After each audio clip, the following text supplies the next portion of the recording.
This is video 3 for module 11, talking about forces in nature. Remember, there are 4 forces in nature. We have gravitational, electromagnetic, weak, and strong. This module is mainly about gravity. So far, we have talked about that gravity is universal. It is happening everywhere in the universe, and it is between two objects that have mass. So if you have mass, then you have a gravitational attraction to any other object that has mass. That it has to do with that the gravity is only attractive. It is never repulsive. It is responsible for the planets being in orbit and satellites being in orbit around planets. So gravity is super important in the general day-to-day lives within everybody in our universe. Every object in our universe is dependent on gravity be doing what it's doing. So we're going to look specifically at our solar system and how gravity is working there. So our planets, you probably have made a scale model of planets in the solar system at some time in the past, or at least seen one. Usually we explain their orbits as being circular with the sun in the center, but actually our planets don't have a circular orbit. They have more of an elliptical orbit.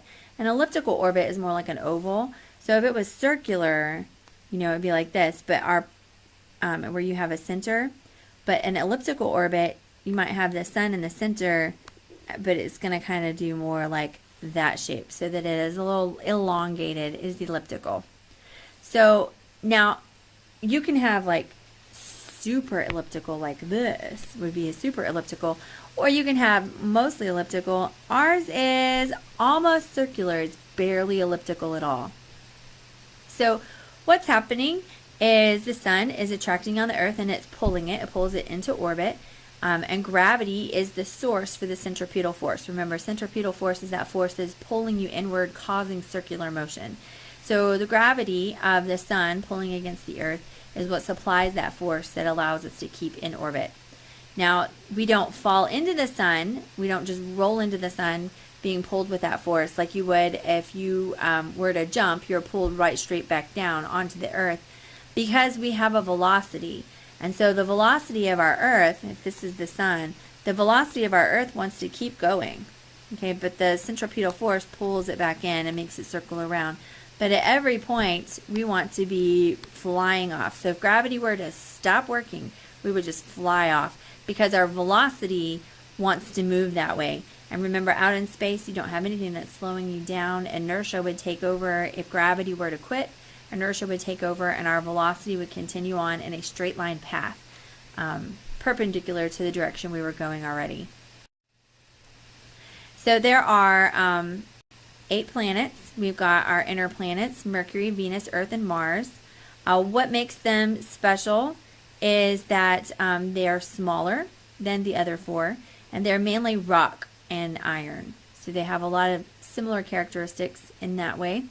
In between Mars and Jupiter, you're going to have an asteroid belt. And then the outer planets are called the gas planets. They are a lot larger than the inner planets. They're mainly made of gases like helium and hydrogen. So you're going to need to know these 8. This is one of the simple questions on the science test, is knowing the planets in order.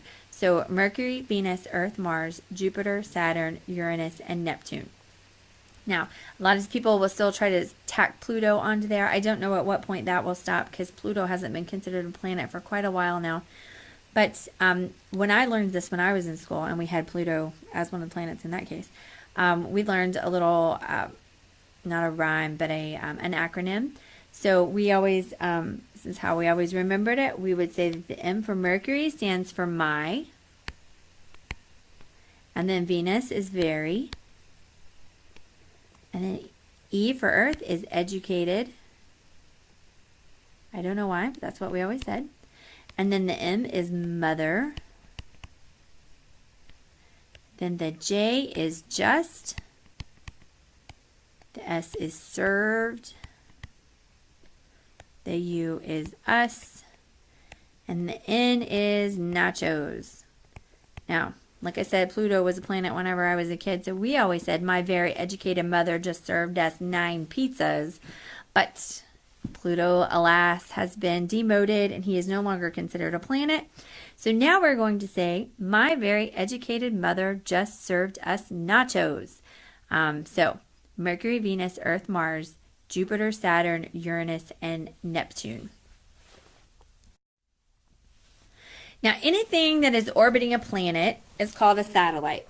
Most of the time when we think of satellites, we're thinking of man-made machines that have been launched into space via a rocket and orbits the planet in that way.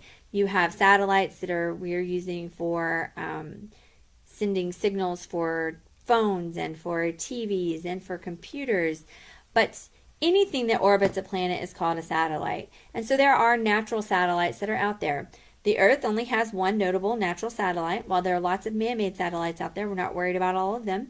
But the Earth has a natural satellite. We call it the moon. So Earth has one. Mars has two small moons. They've named them Phobos and Deimos.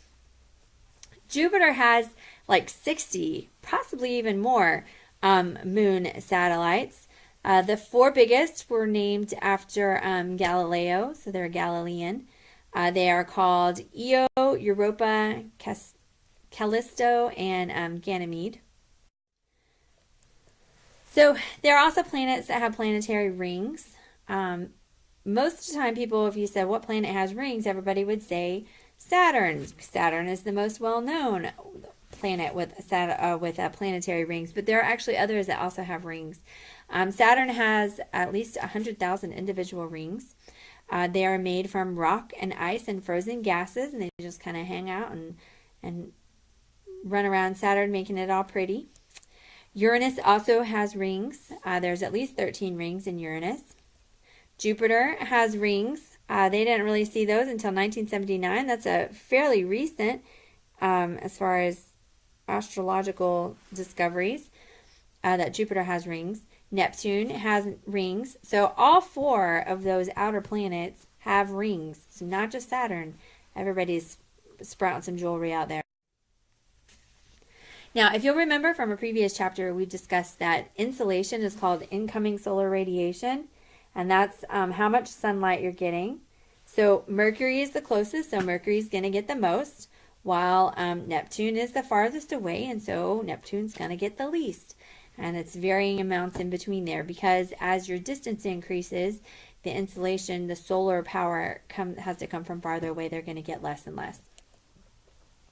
Now, Mercury gets the most sunlight, most insolation, but Venus is actually hotter.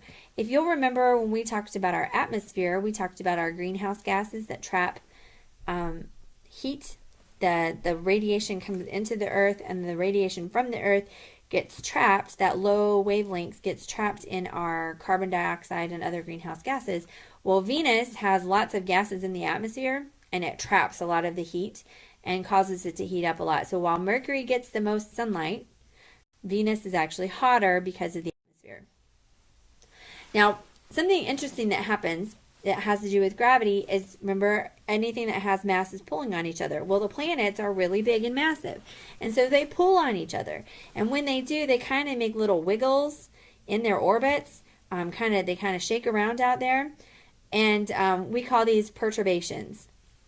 So all the planets are pulling on each other, all the asteroids that are out there, all the satellites, everything is pulling on everything else. It's like one big tug of war going on out there in space. And when they do these, we were going to call them small variations, little wiggles in the motion of the orbit. And so you can actually map them out. And so they were noticing how certain planets were acting, and they thought there must be something else out there that is pulling on those planets besides what we already know. So they predicted that Neptune, or that a planet was going to be out there based on these perturbations, and then they found Neptune, and it was able to mathematically be explained why certain planets were acting the way they were acting. So now sometimes these perturbations are strong enough that they can cause an asteroid to leave its orbit and be drawn toward a planet.